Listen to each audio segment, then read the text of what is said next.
Bonjour, grand-mère. Nous sommes prêts pour l'histoire d'aujourd'hui. Oui, grand-mère. Quel conte vas-tu nous raconter? Ah, mes chéris, avant de commencer, j'ai une petite surprise pour vous.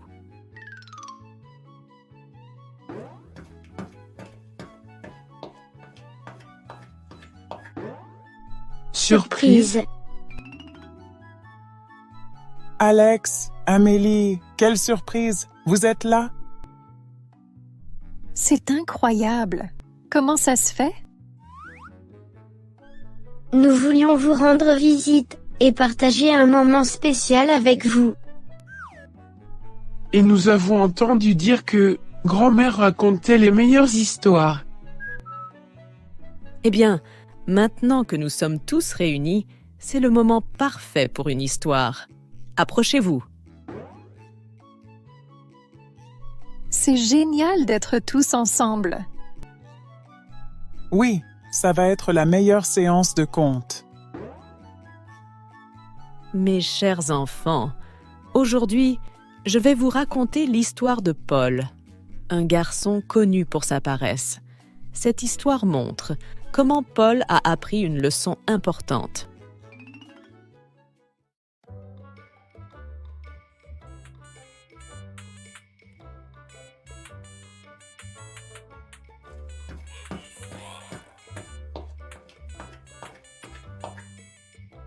Paul, pourrais-tu sortir les poubelles, s'il te plaît? Oui, maman, dans 1 minute.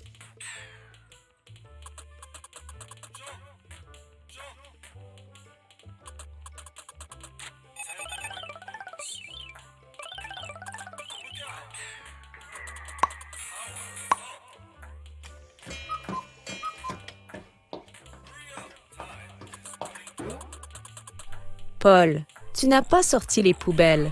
Pourquoi tu ignores mes demandes? Désolé, maman, j'ai oublié. Je le ferai plus tard. Je ne sais pas ce que je vais faire avec ce garçon. Je dois sortir les poubelles moi-même.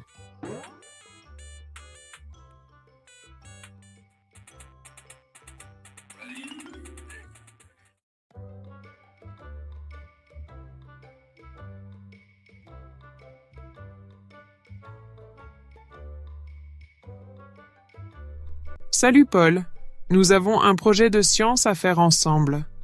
On commence quand? Peut-être demain, Léo. J'ai envie de me reposer aujourd'hui. Mais Paul, si on ne commence pas maintenant, on sera en retard. Ne t'inquiète pas, on le fera demain.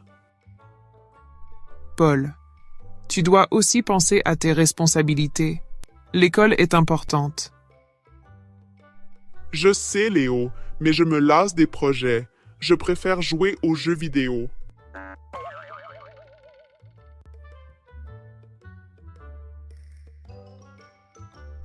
Paul, où est ton devoir de mathématiques? Je ne l'ai pas fait, madame. Paul, c'est la 3e fois cette semaine. Ce n'est pas acceptable. Je suis vraiment désolé, madame. Demain, je vous l'apporterai. C'est promis.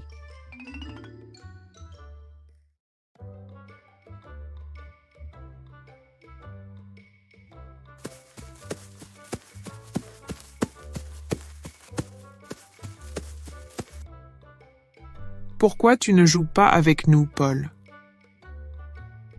Je ne sais pas, je n'ai pas envie de jouer. Tu sais, Paul, tu es en train de rater beaucoup de choses à cause de ta paresse.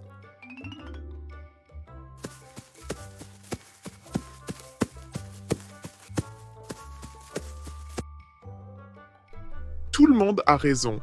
Ma paresse me fait manquer tellement de choses. Je dois changer.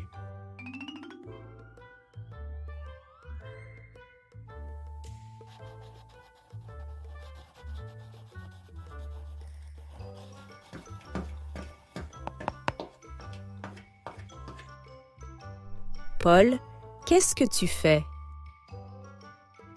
j'ai décidé de me concentrer sur mes études. Paul, je suis fière de toi. Tu as vraiment changé ces derniers jours. Oui, maman, j'ai appris que participer et travailler dur apporte plus de joie que de toujours éviter de faire des choses.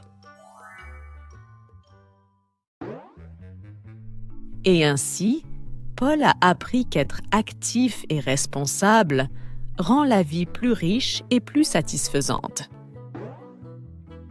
C'est important, n'est-ce pas, de ne pas laisser la paresse prendre le dessus? Oui, grand-mère. Salut tout le monde.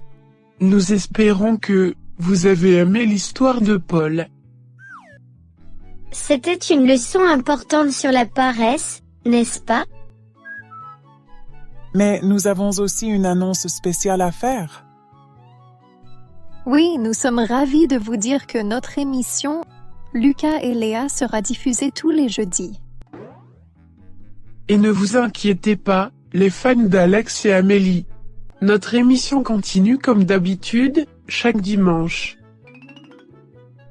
Donc, vous aurez 2 fois plus d'histoires en français chaque semaine. 2 fois plus de fun, d'aventures et de leçons. Alors, n'oubliez pas de nous rejoindre le jeudi pour Lucas et Léa. Et le dimanche pour Alex et Amélie. À bientôt. On vous attend avec impatience.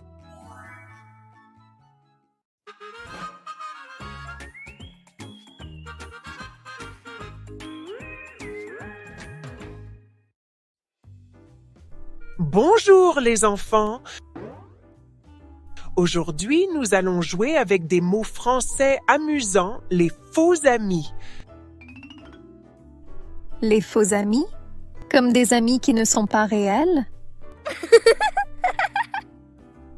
Non, Léa, ce sont des mots qui peuvent prêter à confusion.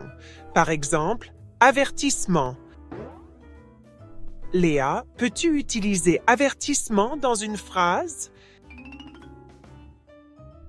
Bien sûr. Hier, j'ai vu un avertissement lumineux et coloré dans le centre-ville. En réalité, Léa, avertissement n'est pas une affiche publicitaire, mais plutôt un conseil ou une mise en garde. Par exemple, j'ai reçu un avertissement de ma mère pour ne pas rentrer tard. Oh, je comprends maintenant. Lucas, essaye avec blessé. Peux-tu l'utiliser dans une phrase? Oui, à l'église, le prêtre va blesser les gens. Ah, attention Lucas! Blesser en français signifie faire mal et non pas bénir. Tu voulais dire le prêtre va bénir les gens. Blesser serait comme je me suis blessé au genou en jouant au football. Ah, il y a une grande différence entre les deux mots. Oui, je ne voudrais pas me blesser à l'église. Exactement. Les faux amis peuvent créer des situations surprenantes. Il est important de les connaître pour bien communiquer en français. Je vais faire attention à ces mots. Moi aussi. Plus de confusion entre blesser et bénir. Parfait, vous apprenez vite. Le français est une langue pleine de surprises.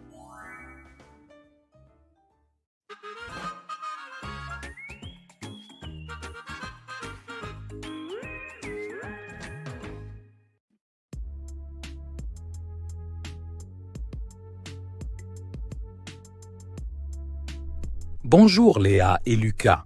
Vous êtes prêts pour notre jeu des énigmes d'aujourd'hui? Oui, oncle Devine. J'adore les énigmes. Très bien. Voici la première énigme. Et c'est pour toi, Léa. On m'achète pour manger, mais on ne me mange jamais. Qui je suis?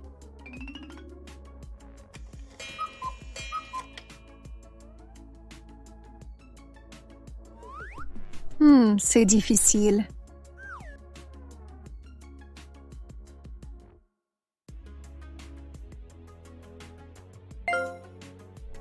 Ah, je sais, c'est l'assiette.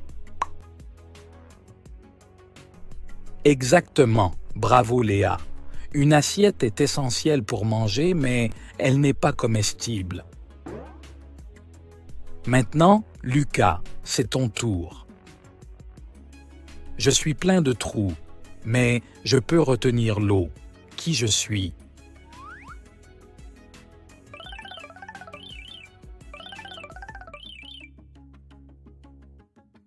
Plein de trous mais retiens l'eau.